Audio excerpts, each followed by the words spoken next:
Boa noite, associado! Estamos aqui para mais uma live do Clube do Conhecimento. Hoje a gente vai receber aqui o Ed Rosas. Ele é presidente do Clube de Xadrez Carioca, que fica localizado lá na Estrada do Mendanha, em Campo Grande. O clube é parceiro nosso, tá? Já convidei ele, eu espero ele aceitar. O clube é parceiro nosso e ele oferece 50% de desconto. Só virar a câmera, isso, perfeito. O clube ele concede 50% de desconto nos torneios disponibilizados pelo Clube de Xadrez Carioca. Então, todo torneio que for organizado por eles, o associado assiste e tem desconto lá, tá bom? E aí, muito bem-vindo, Ed. Obrigado por aceitar o nosso convite, por participar dessa live do Clube do Conhecimento. Pode se apresentar para a galera aí. Eu que agradeço aí o convite de estar participando. É sempre um prazer a gente estar divulgando aí o nosso esporte e realmente uma oportunidade como essa é sempre muito bem-vindo. Muito obrigado. Obrigada a você. Para quem não sabe, né, o xadrez é mais do que um jogo de tabuleiro. Hoje, o xadrez também é um esporte, claro. Se você quiser praticar de forma recreativa, ele é um jogo. Se você quiser praticar de forma competitiva, ele é um esporte, tá?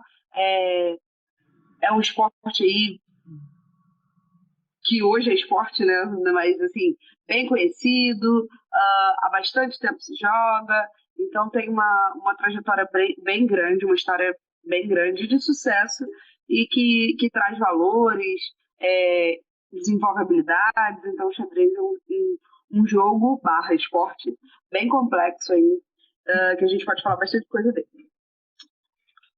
Sim, essa é uma dúvida bastante comum. Se o xadrez é ou não é um esporte. E a gente pode realmente falar enfaticamente que o xadrez sim é um esporte. Muito antes dessa tendência de esportes da mente, o xadrez já era considerado esporte. Inclusive, o xadrez tem uma Olimpíada própria, que não acontece junto com a Olimpíada normal, mas existe uma grande vontade da Federação Internacional de Xadrez para que um dia seja unificado. O problema é que a Olimpíada de Xadrez ela é enorme. A última Olimpíada de Xadrez foram 1.800 atletas de cento e poucos países participando, então já é uma estrutura bem grande, né? Então, mas enfim, daria para juntar e fazer junto. Mas sim, o xadrez é sim um esporte. Perfeito. Você já falou, né? Então, quando a gente tem federação, quando a gente tem confederação, é óbvio, né? Mas eles se tornam um esporte por conta disso. Por ter federações e confederações. Exatamente. Qualquer esporte para ser considerado um esporte olímpico, ele precisa ter a seguinte estrutura. Ele precisa ter atletas vinculados a uma federação local, né, do seu estado local. Essas federações precisam estar vinculadas a uma confederação. Desculpa, deixa eu voltar um pouquinho. O atleta precisa estar vinculado a um clube. Esses clubes precisam estar vinculados a uma federação do estado. Essas federações precisam estar vinculadas a uma confederação nacional. E essa confederação nacional precisa estar vinculada a uma federação internacional. Quando ela tem essa estrutura, o esporte pode ser considerado um esporte olímpico, que é o que acontece com o xadrez. Perfeito. E você? Conta um pouquinho sobre o Ed pra gente. Como que você começou a se interessar pelo xadrez? Foi interessante. Meu pai, ele era militar da Marinha. Uma vez, quando eu era criança, ele me levou para visitar um navio que ele servia lá, né, que ele trabalhava. E indo lá no salão de jogos, eu vi algumas pessoas, alguns oficiais lá jogando xadrez. E eu fiquei assim, fascinado, né, com as peças. Né? É muito sedutor para uma criança ver aquelas peças, né, ali se movimentando. E aí, quando eu cheguei em casa, eu fiz de papel, né, para mim mesmo. Aí meu pai ficou impressionado com a minha força de vontade de ter feito, né, as peças de papel. Aí ele comprou um jogo de peças lindo e maravilhoso, que eu tenho guardado até hoje. E aí ele me ensinou, ele aprendeu, porque ele não sabia jogar, ele aprendeu para me ensinar, me ensinou a jogar. E aí, a partir de então, eu realmente me apaixonei pelo jogo. E eu tive a sorte de ter muitos jogadores no meu bairro, né? Assim, que jogavam de forma bem informal, sem estar vinculado a nenhum clube, ali no bairro que eu morava. Mas a minha paixão pelo xadrez, ela não, naquela época, nesse momento, não me proporcionou estar realmente tão vinculado como eu estou hoje, né? Então, assim, durante alguns anos eu joguei ali no bairro mesmo, e depois, quando eu comecei a trabalhar, eu me desvinculei assim, do xadrez. Vez ou outra eu voltava, jogava um pouquinho e desaparecia, né? E aí em 2015 é que realmente eu voltei para o xadrez de uma forma mais consistente, mais definitiva, onde eu me vinculei a um clube que na época era na Barra da Tijuca, aqui no Rio de Janeiro, o Alfa Barra, e logo depois esse clube foi absorvido pelo Fluminense, é o Fluminense de futebol. Ele tem hoje um time de xadrez. E aí o nosso clube ele foi absorvido pelo Fluminense e eu passei a jogar como atleta do Fluminense. Caramba, que legal. Você lembra quantos anos você tinha nessa visita aí com o seu pai? Não? Eu tinha 12 anos, eu lembro. Foi quando eu aprendi a jogar bem, 12 anos. bem novinho, né? Tem bastante uma memória aí bem bacana do esporte, né? De como foi a sua primeira vivência. Você falou que você começou lá num outro clube, né? Que passou a virar Fluminense. Mas como os caminhos te levaram ao Clube de Xadrez Carioca? Como que você se tornou presidente do Clube de Xadrez Carioca? Então, é uma história também um pouco curiosa, né? Eu entrei nesse clube apenas como um jogador federado, participando dos torneios, e o coordenador lá, que eu sou bastante grato até hoje, o Renato Carvalho, na época, o coordenador de xadrez, ele perguntou se eu poderia ajudar o clube organizando os torneios internos. Geralmente os clubes eles fazem torneios internos, né, que movimenta o ranking dentro da federação, né, daquele estado. E aí eu fiquei até surpreso com o convite, porque eu nunca tive nenhuma experiência, né, de organização de torneios, nada disso. E eu aceitei. Achei interessante e aceitei. E foi legal porque esse torneio interno que a gente fazia, ele era bem modesto, né? Tinha no máximo de 8 a 10 pessoas participando, né? Era todo mês que acontecia, né? E aí eu, com algumas ideias bem simples, bem objetivas, eu transformei um torneio pequeno num sucesso ali do clube. Tanto que nas edições que nós fazíamos depois, era sempre casa lotada, era sempre fila de espera, porque não tinha vagas para o torneio. Com medidas bastante assim, simples, como melhorar o troféu, fazer um flyer mais bonitinho, né, mais profissional, fazer um regulamento mais bem elaborado, dando todas as informações assim que o jogador precisa ter. E acho que uma das coisas que realmente foi um marco nesse momento foi que nessa época que eu comecei a aprender e realizar transmissões ao vivo das partidas de xadrez. Que legal! A gente utiliza um tabuleiro eletrônico e com esse tabuleiro a gente consegue captar os movimentos, jogar para o computador e, consequentemente, mandar para qualquer plataforma ou site. E aí as pessoas que estão fora ali do ambiente conseguem acompanhar as partidas. E aí, isso foi uma das coisas que na época chamou bastante atenção dos jogadores, porque eles ficavam bastante felizes de estar tendo as suas partidas transmitidas ao vivo, né, para fora. Sim. Sim, você trouxe uma coisa bem, vamos lá, uma coisa informal, bem amadora, você foi especializando tudo aquilo, você melhorou o formato do torneio. Eu não tenho conhecimento de quantos clubes na época já existiam aqui dentro do Rio, se existiam alguns clubes, né? Mas acredito que você deu um gás, deu uma vida muito grande ao clube que você pertencia, né? Você se especializou, você melhorou o formato.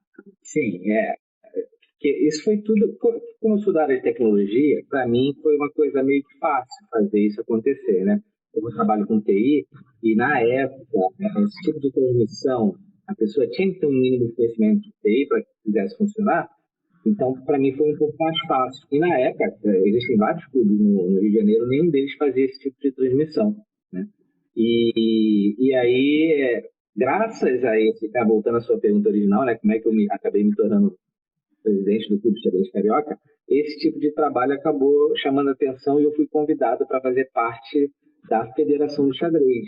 Na época, eu acabei me tornando vice-presidente técnico da Federação de Xadrez do Estado do Rio de Janeiro e hoje, acabou de ter agora a eleição no início do ano, eu hoje agora sou vice-presidente geral da Federação de Xadrez do Rio de Janeiro.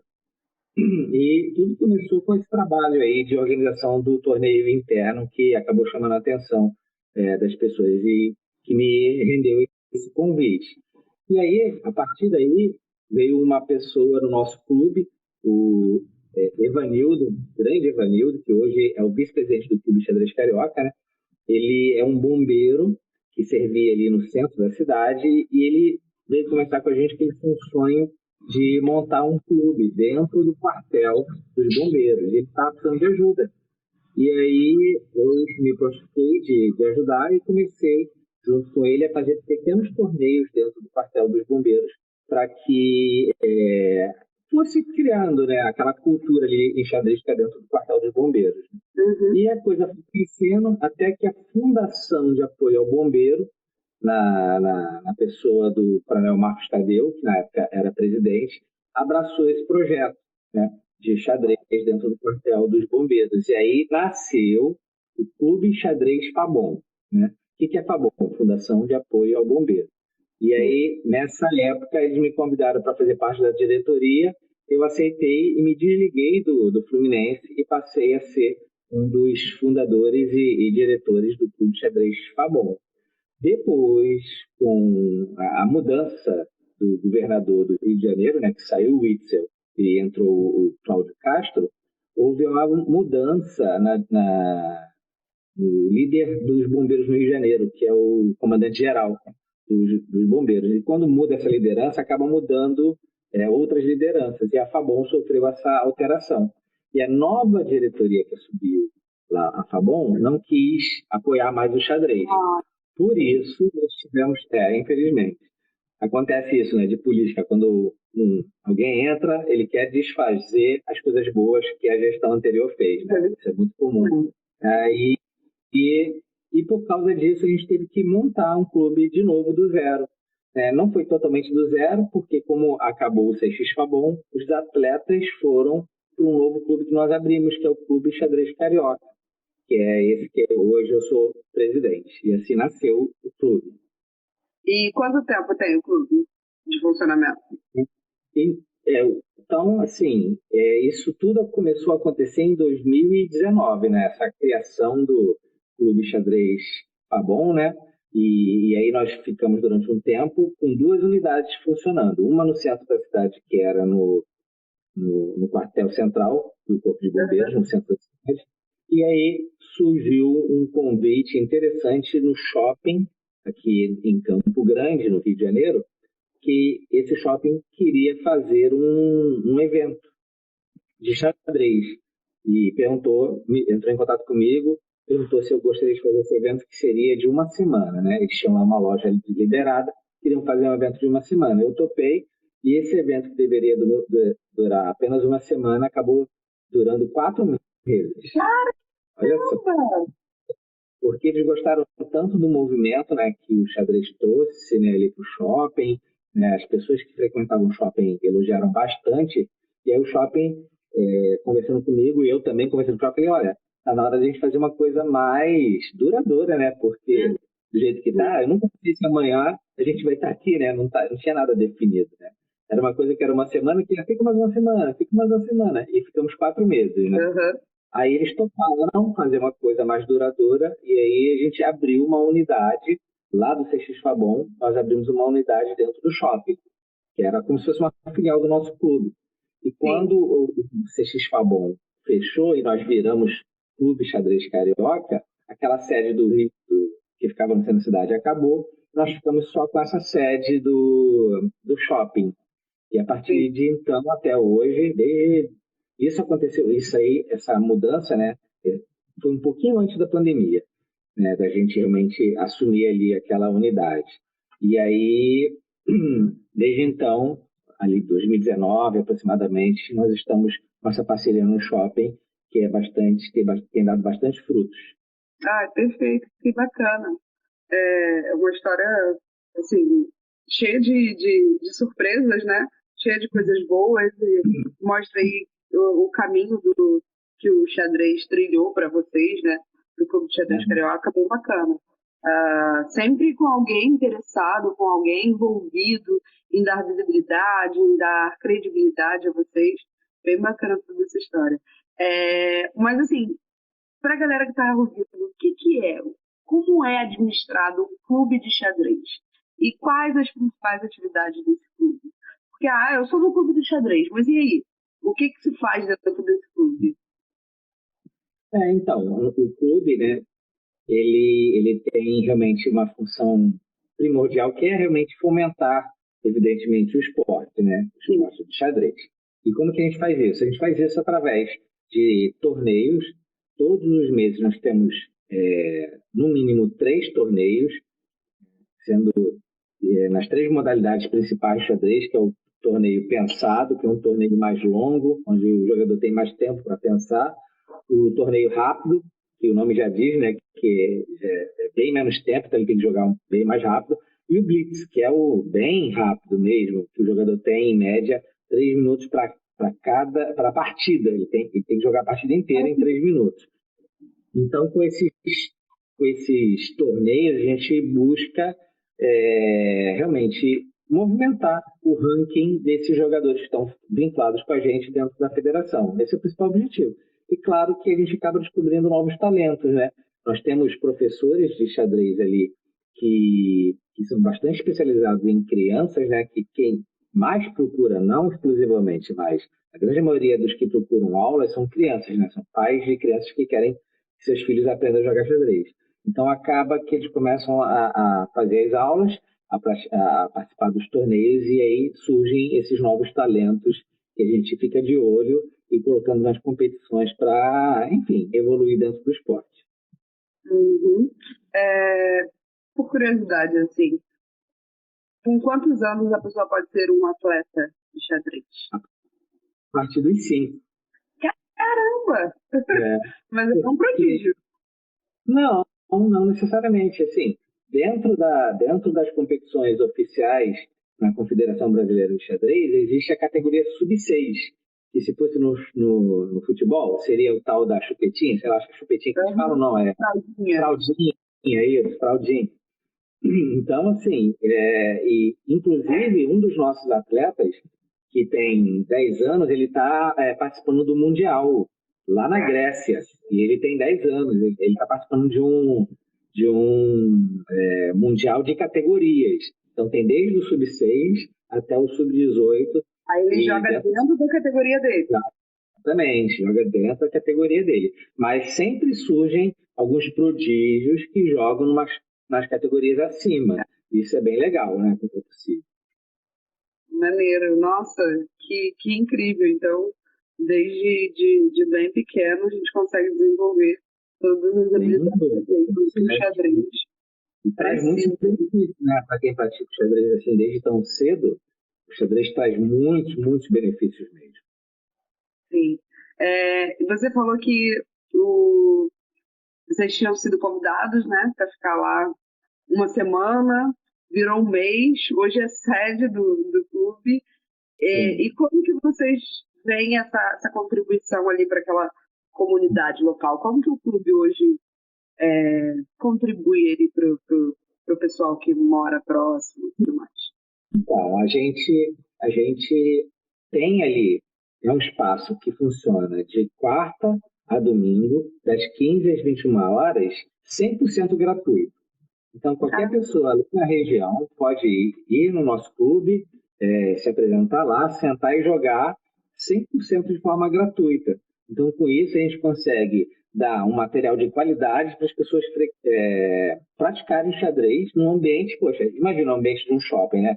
Ou seja, um ambiente climatizado, super seguro, com estacionamento, praça de alimentação. Então, tudo isso é um diferencial muito interessante em relação a um clube que, por exemplo, tem a sua sede, sei lá, num prédio, ou no centro da cidade, por exemplo, que não é demérito nenhum, mas que realmente você está dentro de um shopping traz algumas vantagens.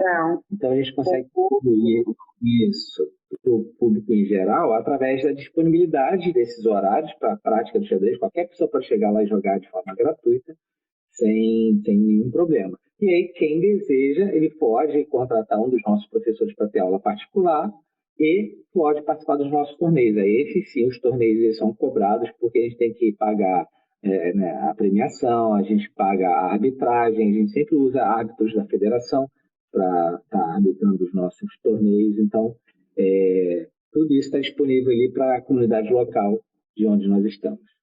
Sim, perfeito. Eu vi que você tem, você é árbitra, né, de xadrez também. O seu clube, ele pode dar curso de arbitragem ou não? Isso aí já é desenvolvido pela federação? Não, eu estou no nível de árbitro, que é o árbitro FIDE. O árbitro FIDE é um nível antes do árbitro internacional. Uhum. Então, esse nível eu posso dar aula de arbitragem, se eu quiser. Mas como aqui na nossa federação só pode, aqui no Rio de Janeiro, né, só pode arbitrar quem faz o curso oficial da federação, então eu prefiro até que seja realmente o curso da federação para a gente formar novos atos. Inclusive, a gente está tentando negociar com o árbitro lá, chefe da federação, para que a gente faça um curso na nossa estrutura, né, no nosso clube, para que a gente forme árbitros aqui locais, outros árbitros, né? Porque eu acabo formando árbitros no dia a dia, eu ensino ali, eu ainda não fiz nenhum curso oficial, né? Mas eu acabo ensinando alguns membros do nosso clube a arbitrar. E, na verdade, foi assim que eu comecei. Eu comecei a arbitrar de forma bem informal mesmo, porque, como eu falei, eu sou da área de TI e o software que a gente usa para arbitrar é um software que eu achei bem interessante desde o início, né? E eu acabei sempre curioso, perguntando. Aí o árbitro, na época, acabou me chamando para ajudar, e aí eu comecei a arbitrar antes mesmo de fazer o curso. Aí depois eu vi que era uma coisa interessante, acabei fazendo o curso na federação para poder me tornar um árbitro. Que legal, que bacana. Era mais a nível de curiosidade, né? Você contou bastante coisa inspiradora, as histórias bem bacanas, mas ali na realidade nua e crua, quais são os desafios que hoje o clube enfrenta, né? E como você gostaria, assim, vamos lá, de solucioná-los, enfim, se tem algum tipo de solução que dê para ter, quais são os desafios, né? Nosso principal desafio é o seguinte: embora nós estejamos dentro do shopping através de uma parceria, né? Ou seja, é uma parceria que... Quais são as nossas obrigações? As nossas obrigações é manter o clube aberto, naqueles horários que eu comentei com você, prestando esse serviço para o público do shopping em geral. Essa é uma das nossas obrigações, né? Em contrapartida, o que o shopping dá para a gente? Dá toda aquela estrutura, né? É uma loja adesivada por eles, né, com ar-condicionado disponível, eletricidade disponível, tudo isso sem custo para a gente. Isso é uma grande vantagem, né? Só que mesmo assim, para que isso funcione, a gente precisa de uma pessoa que fica lá o tempo todo, que é a nossa querida Zenilda, né? Ela é o nosso braço direito ali dentro do shopping, né, no nosso clube. Ela que está sempre ali atendendo as pessoas que chegam. Então, nosso maior desafio hoje é justamente pagar o salário dela, né? Porque o nosso clube, qual é a forma de arrecadação que nós temos hoje? São os torneios, né, que a gente cobra, e a contribuição dos nossos atletas federados. As pessoas que frequentam o nosso clube sem ser federado, ele pode se tornar um associado. Associado é diferente de federado, porque quem é federado, ele se vincula realmente ao clube e quando ele participa de uma competição oficial, ele está representando o clube. Já o associado não, ele pode até ser de um outro clube, mas de vez em quando ele vai lá jogar um torneio com a gente ou participar aí dos nossos eventos sem ser um atleta federado. Esses associados, eles fazem contribuições voluntárias para o nosso clube, tá? Sem nenhum valor assim pré-determinado. Já os atletas federados, ou seja, aqueles que realmente representam o clube, estes sim têm a obrigação de fazer uma contribuição bem simbólica, mensal de R$ 20. Olha só, R$ 20 não dá para fazer nada, né? Então, o nosso desafio é justamente esse, de com essas contribuições, a gente pagar o salário da Zenilda. por enquanto está dando certo, mas tem mês que a gente tem que ficar ali insistindo, pessoal, olha aí a contribuição, não pode esquecer e tal, entendeu? É isso. Tem muitos atletas federados Olha, pelo clube? sim, assim, a última contagem que a gente fez dos nossos atletas, nós tínhamos já 65 atletas, né? Então, para um clube que é novo, né, relativamente novo, é uma quantidade interessante. E convém lembrar que dentro aqui do Rio de Janeiro, né, dentro da federação, existe um troféu que é dado para os clubes. Então, para que o clube ganhe esse troféu, que é o chamado Taça Eficiência, como é que ele ganha esse troféu? Ele ganha esse troféu quando ele vai fazendo algumas atividades, participando de alguns torneios, tendo seus atletas bem colocados nesses torneios, fazendo algumas atividades, isso tudo soma pontos, e o clube que fizer mais pontos, ele ganha um troféu chamado Taça Eficiência. Nós ganhamos esse troféu no ano de 2021, que é assim, um dos nossos maiores orgulhos, né? Um clube novinho já ganhando essa taça, ou seja, trocando em miúdos, é um troféu assim, naquele ano nós fomos considerados o melhor clube dentro do Rio de Janeiro. Perfeito. Que bacana. E aí, 66 atletas, né, que você falou. Isso. De todas as idades, pelo que eu percebi. Exato, com certeza. Desde crianças ali pequenininhas, que que levam, até senhores de idade. O xadrez é o único esporte que permite isso. Permite atletas de idades completamente opostas, né, jogarem juntos, um contra o outro, sem nenhum tipo de diferença, né? E muitas das vezes nós temos crianças que são tão habilidosas que conseguem ganhar de adultos. Isso é bem comum dentro do xadrez. Ah, que legal. Não necessariamente define categoria, né? Se é iniciante, se é intermediário, se é avançado. Acho que depende também ali da prática, de quando que se iniciou no esporte ou não. E é um esporte que dá para iniciar a qualquer fase da vida, né? É uma coisa importante não, um fato curioso, né, que eu percebi pelas suas falas. Você tinha um pai militar, né? Então, você tinha um pai militar, então você já viu que o esporte era praticado dentro de uma força armada. Depois você falou dos bombeiros, que foi convidado lá dos bombeiros. Então, é um esporte também que é muito disseminado, né, na cultura, talvez, militar. Eu acredito que seja bem forte. Já tive outras oportunidades, eu sei que em vários quartéis, eles têm salas de jogos, sim, tem muitos praticantes, né, do esporte dentro dos quartéis, enfim, das Forças Armadas. Bacana também saber sobre isso, né? Fala muito sobre disciplina, né? Por causa dessa característica que ele tem de estratégia, né? Então, isso chama bastante atenção dos militares, gostam, né, de tudo que tem a ver com estratégia e tática, e acaba que é um esporte que eles conseguem praticar um pouco disso, né, ali de uma forma tão lúdica, mas que ao mesmo tempo você consegue levar isso para a sua atividade profissional, enfim, para o seu dia a dia. Sim, para a vida. Era só, de fato, uma curiosidade. E com essa diversidade aí de atletas, com essa diversidade de praticantes, como que você vê o futuro do clube e do xadrez, né, como um esporte? Então, com o futuro do nosso clube, eu vejo da seguinte forma. Nós até recebemos algumas propostas de outros shoppings da gente abrir outras unidades, né, em outros shoppings. Mas a gente fica com bastante pé no chão no sentido de que a gente sabe que para isso funcionar, a gente precisa ter pessoas envolvidas, né? Sozinho é impossível fazer, né? Não tem como. Eu só tenho também uma Zenilda só, né?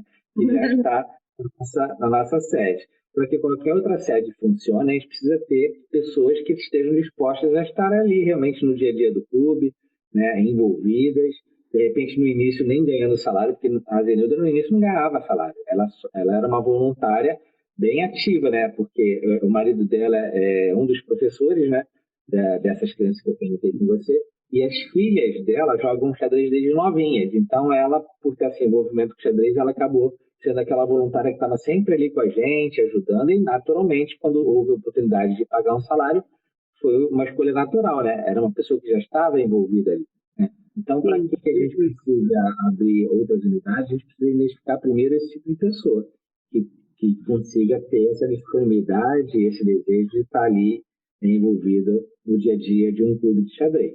Então, basicamente, o clube, para funcionar, precisa de um espaço mínimo, né? Precisa de mesas e cadeiras e um material, né? Que a gente chama, que são os tabuleiros, as peças e os relógios para a gente marcar o tempo, que é um relógio específico de xadrez, mas que pode ser utilizado no celular, para um clube que ainda não tem a condição de comprar, né, os relógios. Sim. Então dá para começar um clube de uma forma bem barata, né? É um esporte que é muito barato de você praticar e de você iniciar qualquer atividade. Esse é o futuro para o clube, né? Agora, para o xadrez, é interessante que com a pandemia, né, o xadrez ele explodiu, né? Ele teve um crescimento absurdo. Para você ter uma ideia, o chess.com, que é um dos principais sites de xadrez, né, que tem hoje na internet, ele teve um aumento de 500% na época da pandemia. Caramba! De novos assinantes, né? E junto com a pandemia, não sei se você soube, houve aquela série chamada Gambito da Rainha. Você ouviu falar nessa série? Né? Então, essa série também foi um catalisador assim, magnífico de novos atletas, principalmente do sexo feminino, né? Porque a personagem principal é uma menina, né? Que era uma órfã e tal, e aprendeu a jogar xadrez. A história é muito legal. A história é muito então, foi uma... bacana, eu já vi a série, é muito boa. E te muito pega legal. de uma maneira, assim, sensacional. Bem legal. E aí essa série também foi, assim, muito importante para esse crescimento que o xadrez teve, né? Então, assim, o xadrez, ele tem um futuro, assim, glorioso, né, pela frente, né? Ele tem crescido bastante, né? No Brasil, ele continua crescendo no mundo, então nem se fala. Por exemplo, antes de ontem, né? Ou seja, hoje foi no sábado, começou. No sábado, começou, na verdade, no domingo, começou o Campeonato Mundial de Xadrez, né? Que é a disputa do título de campeão mundial, que é feita entre duas pessoas, né? É um contra o outro, né? Eles passam por vários torneios até afunilar, até ficar apenas o desafiante e o desafiado, né? E aí, por curiosidade, para você ter uma ideia, assim, quem for campeão desse, né? Quem conseguir arrebatar o título de campeão mundial vai ganhar 2 milhões de euros, né? Então, é uma premiação, né? Expressiva, né? Sem dúvida nenhuma. Então, assim, o xadrez ele tem um futuro assim, bem glorioso mesmo pela frente, né? Ele soube aproveitar e se adaptar bastante com a tecnologia, né? Graças à pandemia, né? Como as pessoas não podiam se encontrar pessoalmente e já existia toda uma estrutura de xadrez pela internet, é por isso que aquele site teve um crescimento absurdo, como eu te falei, né? Porque quem só praticava de forma presencial teve que abrir conta lá no site e começar a jogar através da internet. Então, o xadrez ele conseguiu se adequar bastante com a tecnologia, né, com os computadores, com a internet, e continuou crescendo de forma bem consistente. Sim, sim. Eu sei, né, eu tenho conhecimento de algumas escolas, talvez tradicionais, no Rio de Janeiro, que têm atletas de xadrez, que participam das Olimpíadas Escolares, tem xadrez também como modalidade, para quem não sabe, né? Que bom que tem também, né? Que começa uma divulgação já dentro de escolas, enfim. Como você vê isso ampliar para que todas as escolas, vamos lá, municipais, estaduais, pudessem disseminar melhor essa cultura dentro do xadrez, até a universidade mesmo? Então, vamos lá. As escolas que investem no xadrez, eu vou citar um exemplo que é um exemplo que merece ser citado aqui no Rio de Janeiro, que é o Santa Mônica. O Santa Mônica ele descobriu o quão bom é investir em atletas de xadrez, porque como o xadrez melhora o desempenho escolar, esse é um dos vários benefícios que o xadrez traz para os jovens, né? Então, como o xadrez melhora o desempenho escolar, naturalmente, aqueles alunos que são patrocinados por eles, ou seja, tem uma bolsa, né, de estudos, eles acabam indo bem dentro da escola e acabam passando em concursos, em Enems da vida e tal. Então, isso é uma propaganda muito interessantes para a escola. Então, a Santa Mônica sempre investiu de forma consistente em bolsas para aqueles prodígios, né? Como eu te falei, né? Aquelas pessoas que se destacaram, que foram bem nas competições, ele acaba trazendo para perto e dando bolsas de estudo nesses atletas, e eles acabam se beneficiando bastante, né? Porque geralmente, né, tem uma quantidade muito grande de pessoas que não teriam a menor condição de estudar num colégio particular e acaba recebendo uma bolsa de 100%, de até 100%. Né? Então, assim, nós tivemos aqui vários, não foi um nem dois, foram vários casos de pessoas que se beneficiaram bastante dessa parceria, né, do Santa Mônica. Então, assim, as escolas que, como Santa Mônica, descobriram que vale a pena investir no xadrez, eles acabaram implementando o xadrez na sua grade, né, de uma forma ou de outra, ou colocando como uma matéria obrigatória ou como uma optativa, né, que eles chamam, e aí acabam que a escola como um todo se sobressai. Enfim, é bom para todo mundo, né? É bom para o esporte, é bom para o dono da escola e é bem interessante. Sim, sim. Perfeito. Eu acho que seria um futuro bem bacana se todas as escolas abraçassem, né, a prática esportiva. Sim, seria muito, muito legal. Existe uma discussão, o pessoal queria que os deputados aprovassem uma lei federal que obrigasse o xadrez nas escolas, né? Aí houve uma discussão bastante interessante, né? Que assim, quando você torna uma coisa obrigatória, acaba que ela é feita de qualquer jeito, só para cumprir a obrigatoriedade, né? Então, ao invés de fazer uma lei que obrigasse a inclusão do xadrez como uma disciplina obrigatória, que fizesse alguma forma uma lei que incentivasse, né? De alguma forma trouxesse um incentivo para que as escolas que implementassem o xadrez ganhassem de uma outra forma, né? Enfim, aí tentei algumas ideias para que isso entrasse em prática, porque realmente obrigar talvez não fosse a melhor opção, mas uma coisa é fato, porque existe uma lenda, né? Algumas pessoas dizem, outras dizem que não, outras dizem que sim, que lá na Rússia, né, a Rússia durante muitos anos, não é mais hoje em dia, mas durante muitos anos a Rússia dominou o xadrez, né? Por quê? Porque um tempo atrás, quando a Rússia fazia parte da União Soviética, né, a União Soviética usava o xadrez como sendo uma propaganda da, entre aspas, superioridade intelectual lá deles, entende? Então, o que eles faziam para garantir que eles dominassem o xadrez daquela época? Eles obrigavam as escolas a ter xadrez. Era obrigatório. Todas as crianças na antiga União Soviética aprendiam a jogar xadrez. E aí, quando todo mundo joga xadrez, é natural que você vai acabar descobrindo os talentos. Por que a gente descobre tanto Neymar, digamos assim, no futebol?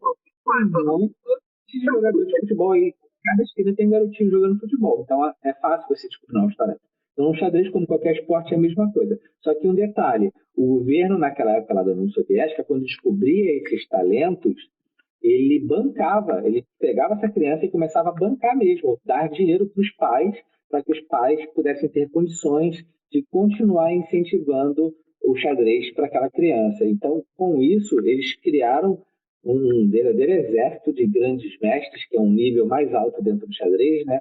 Existem vários títulos dentro do xadrez e o grande mestre é o maior deles. E com essa prática, durante muitos anos, eles dominaram o cenário do xadrez mundial. Muito, muito interessante, curioso, né? Não, jamais, eu acho que qualquer pessoa que já praticou o xadrez ali como lúdico teria a dimensão disso tudo que essa informação da gente, né? Assim, seria um grande incentivo se as pessoas pudessem sobreviver aí, vamos dizer assim, do xadrez, né? Que o governo pudesse ajudar pessoas que se destacassem dentro do xadrez, como de todos os esportes também, né? Bem bacana seu relato. Você falou bastante das tecnologias. Como o seu clube lá foi se mudando aí, está se mudando em relação à tecnologia? Muitas pessoas ainda vão lá para praticar? Ou elas preferem, às vezes, praticar dentro da sua casa, porque tem ali qual é essa principal diferença que você vê em relação à tecnologia, à essa praticidade ou esse modo presencial aí, É, esse foi um grande desafio, né? Assim, algumas pessoas mais antigas, né, que têm uma certa mais idade, que praticam xadrez já há muito mais anos, eles dizem que eles têm sentido que com a tecnologia, com a facilidade que você tem, de você ligar um aplicativo e ter um oponente ali à sua disposição para jogar, acabou esvaziando os clubes de xadrez. Eu posso até certo ponto concordar com essa afirmação, mas sempre você vai ter aquele público que prefere o jogar no tabuleiro, né? Ali, face a face com o seu adversário. Sempre tem aquele público que gosta dos dois, que é jogar no tabuleiro e jogar na internet, e sempre vai ter aquele que vai preferir a internet. Isso sem dúvida nenhuma.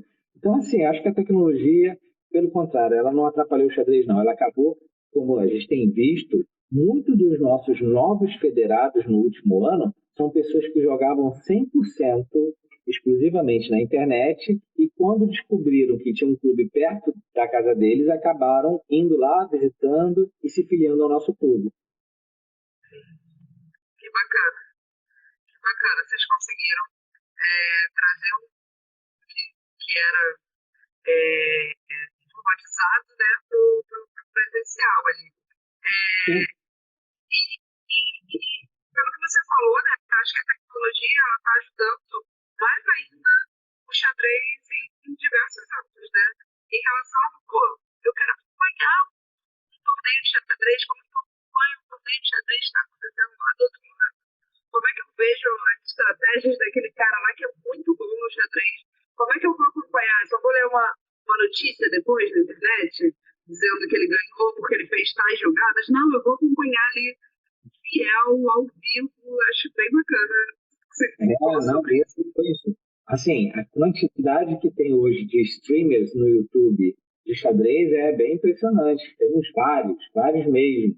E, inclusive, o principal deles, que é o Rafa Chess, um grande abraço aí ao Rafa Chess, se um dia ele for assistir esse vídeo, né? Ele é o streamer de YouTube especializado em xadrez, que é o mais famoso do Brasil. Então, assim, quando ele faz a cobertura de um torneio, por exemplo, ele em média, ele consegue alcançar um público ali ao vivo de 6.000, 7.000 pessoas ali assistindo. E são lives longas, né? Porque geralmente ele está cobrindo algum torneio daqueles que eu te falei, aquela primeira categoria, que é o xadrez pensado, que é mais demorado. Então, são partidas que podem demorar 4, 5 horas, até 6 horas, e ele fica ali firme, fazendo toda a análise, né, ali ao vivo das partidas acontecendo, e fica essa quantidade de gente ali ao vivo assistindo. Então, é bem legal. Perfeito, muito bacana. Que o Rafa se interesse e faça uma cobertura, vamos dizer, lá de um torneio disponibilizado pelo Clube de Xadrez Carioca. E eu acredito que a visibilidade vai ser gigante. A gente finalizar aqui no colégio foi incrível. Acho que a gente ganhou bastante conhecimento, bastante coisa hoje, descobrimos bastante coisa sobre o xadrez, além de bater um papo com vocês, foi sensacional, né? Mas qual conselho que você daria aí para um praticante que praticou por muito tempo, parou, porque mudou, e depois voltou? Eu acredito que como profissão, como uma paixão também, né?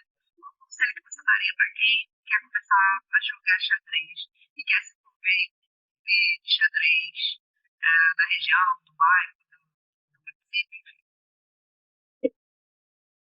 Então, assim, eu sugiro para quem quer começar, né, o xadrez ele tem essa característica mesmo. Você consegue aprender a mexer nas peças muito rápido. Eu costumo falar que eu ensino qualquer pessoa a jogar xadrez em 10 minutos.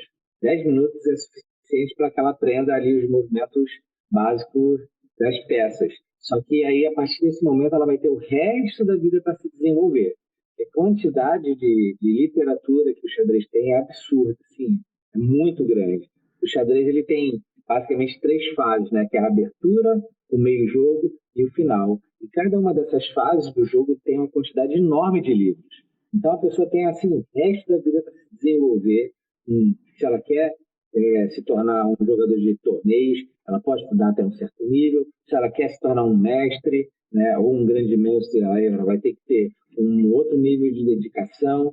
Né? E se ela quiser, por exemplo, viver de xadrez, dando aula de xadrez, é possível. Ela pode se especializar como instrutor de xadrez e dar aulas ou particulares, ou numa escola, ou online, enfim. Então, quem quer começar a jogar xadrez tem várias alternativas. Você pode começar a aprender num vídeo no YouTube, mas eu sempre sugiro realmente a pessoa procurar um clube local ali, perto de onde ela mora, porque realmente frequentar um clube faz toda a diferença, né? Você acaba se socializando com outras pessoas que têm a mesma afinidade, e é bem divertido mesmo você estar ali junto com pessoas que querem, né? Jogar, se divertir, nesses pontos maravilhosos. Isso aí.